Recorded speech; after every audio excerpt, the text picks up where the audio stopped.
প্রিয় শিক্ষার্থী বন্ধুরা, ব্যবসা উদ্যোগের আরও একটি ক্লাসে সবাইকে জানাচ্ছি স্বাগতম। আজকে আমরা আলোচনা করব পর্ব 5 নিয়ে। এই পর্বে আমাদের আলোচনা টপিক থাকছে চতুর্থ অধ্যায়ের খুবই গুরুত্বপূর্ণ একটা টপিক, অংশীদারদের বিলোপ সাধন সম্পর্কিত একটা টপিক।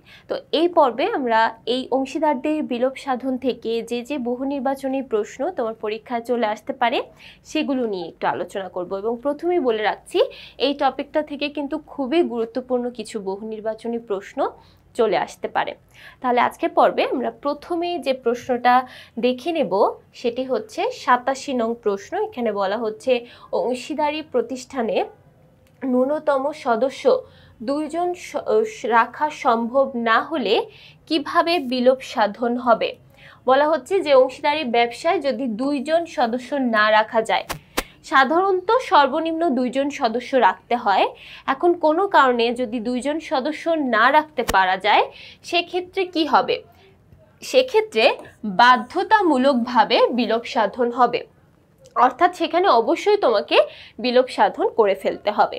এরপর চলে যাচ্ছি পরবর্তী প্রশ্ন 88 নং প্রশ্নে। এখানে বলা হচ্ছে, সানি এবং মাহিরের ব্যবসা প্রতিষ্ঠানটি লোকসান ব্যতীত পরিচালনা করা সম্ভব হচ্ছে না। লোকসান ব্যতীত পরিচালনা করা সম্ভব হচ্ছে না। এক্ষেত্রে নিচের কোন প্রক্রিয়ায় তাদের ব্যবসার বিলুপ্তি হতে পারে? দেখো, যখন লোকসান কন্টিনিউয়াসলি শুধু লোকসানই হয়ে যায়, লোকসান ব্যতীত ব্যবসা পরিচালনা কষ্টসাধ্য হয়ে পড়ে, সেক্ষেত্রে আমাদের বাধ্যতামূলক বিলোপ সাধন ঘটে। তো সেক্ষেত্রে যদি লোকসান ব্যতীত আর ব্যবসা পরিচালনা করা অসম্ভব হয়ে পড়ে, সেক্ষেত্রে আমাদের বাধ্যতামূলক বিলোপ সাধন ঘটবে।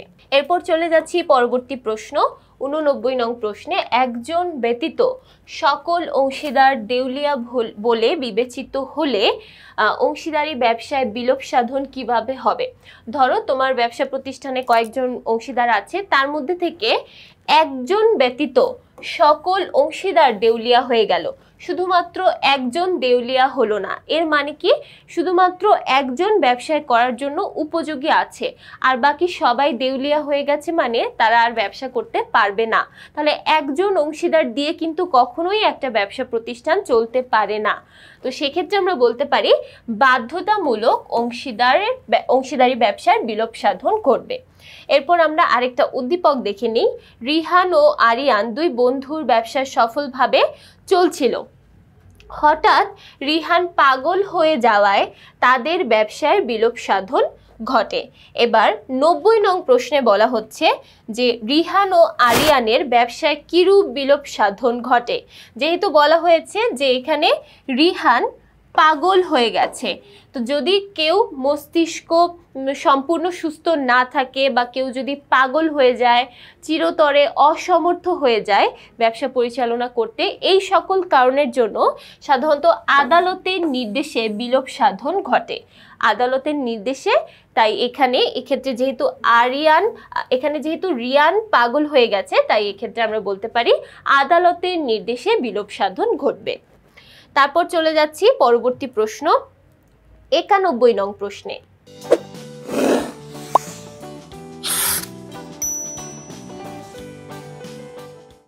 91 নং প্রশ্নে বলা হচ্ছে, কোন কারণে আদালত অংশীদারি ব্যবসার বিলুপ্তি ঘটাতে পারে?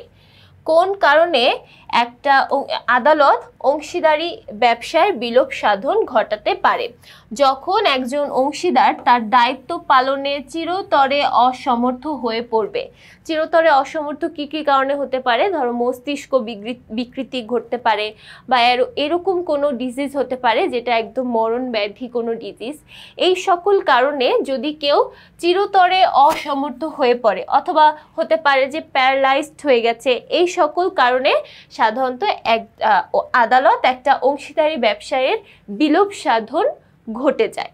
এরপর চলে যাচ্ছি 92 নং প্রশ্নে। বাধ্যতামূলকভাবে অংশীদারি ব্যবসায় বিলোপ সাধন হয় আইনের কত ধারায়? বাধ্যতামূলকভাবে অংশীদারি ব্যবসায়ের বিলোপ সাধন হয় কত ধারায়? আমাদের বইয়ের মধ্যে কিন্তু অংশীদারি ব্যবসার একটা নিয়ম আছে, কোনটি আগে কোনটি পরে, আমরা একটু সেই নিয়মটা একটু দেখি। প্রথমেই আমাদের যে বিলোপ সাধনের কথা লেখা আছে, সেই বিলোপ সাধনের কথাটা লেখা আছে আমাদের 1932 সালের 39 নং ধারায়। তারপরে শুরু হচ্ছে সবগুলো বিলোপ সাধন। তাহলে প্রথমেই আছে সকলের অনুমতিতে, বা আমরা বলতে পারি যে সকলের আদেশক্রমে একটা বিলোপ সাধন, এটা দেওয়া আছে 40 নং ধারায়। সকলের আদেশক্রমের পরে আছে বাধ্যতামূলক বিলোপ সাধন, অর্থাৎ এখানে বাধ্যতামূলকভাবে বিলোপ সাধন ঘটবেই কিছু ঘটনার জন্য, সেটা আছে 41 নং ধারায়। তারপর বলা আছে বিশেষ কিছু ঘটনার জন্য। তাহলে বিশেষ কিছু ঘটনার জন্য সাধারণত 42 নং ধারায় এটার উল্লেখ করা আছে, সেই বিশেষ ঘটনাগুলো। এরপরে বলা আছে বিজ্ঞপ্তির মাধ্যমে, অর্থাৎ সকলে মিলে যদি বিজ্ঞপ্তির মাধ্যমে অংশীদারির ব্যবসায় বিলোপ সাধন ঘটায়, এটা দেওয়া আছে 43 নং ধারায়। এবং সবার শেষে দেওয়া আছে যে বিলোপ সাধন, সেটা হচ্ছে আদালতের নির্দেশে, এবং এটা দেওয়া আছে 44 নং ধারায়। এখন তাহলে 92 নং প্রশ্নটা আমরা অ্যান্সার করতে পারি। যেহেতু বলা হয়েছে বাধ্যতামূলক অংশীদারি ব্যবসায়ের বিলোপ সাধন, আমরা একটু আগেই দেখলাম বাধ্যতামূলক অংশীদারি ব্যবসায়ের বিলোপ সাধনটা হয় 41 নং ধারা অনুযায়ী। তারপর চলে যাচ্ছি 93 নং প্রশ্ন। অংশীদারি ব্যবসায়ের বা অংশীদারি আইনের 42 ধারায় কোন বিলোপ সাধন সম্পর্কে বলা আছে? আমরা কিন্তু একটু আগেই দেখেছি 42 নং ধারায় বলা আছে বিশেষ বিজ্ঞপ্তি বা বিশেষ ঘটনার সাপেক্ষে বিলোপ সাধন, অর্থাৎ এখানে কিছু বিশেষ ঘটনা ঘটবে, যেই ঘটনাগুলো ঘটলে তখন বাধ্যতামূলকভাবে আমাদের বিলোপ সাধনটা ঘটবে বা অংশীদারি ব্যবসায় বিলোপ সাধন এখানে ঘটবে। তাহলে এখানে যেহেতু বলা হয়েছে 42 নং ধারায়, আমরা এখানে অ্যান্সার করব খ নং অপশন, বিশেষ ঘটনা সাপেক্ষে বিলোপ সাধন। এরপর চলে যাচ্ছি পরবর্তী প্রশ্ন। কোনো অংশীদারের মস্তিষ্ক বিকৃতি ঘটলে অংশীদারি ব্যবসায় বিলোপ সাধন হতে পারে, এটি অংশীদারি আইনের কত ধারায় বলা আছে? দেখো, মস্তিষ্ক বিকৃতি ঘটলে সাধারণত আদালতের নির্দেশে বিলোপ সাধন ঘটে। তো যেহেতু আদালতের নির্দেশে বিলোপ সাধনটা 44 নং ধারায় বলা আছে, তাই এখানে অ্যান্সারটা হবে 44 নং ধারা।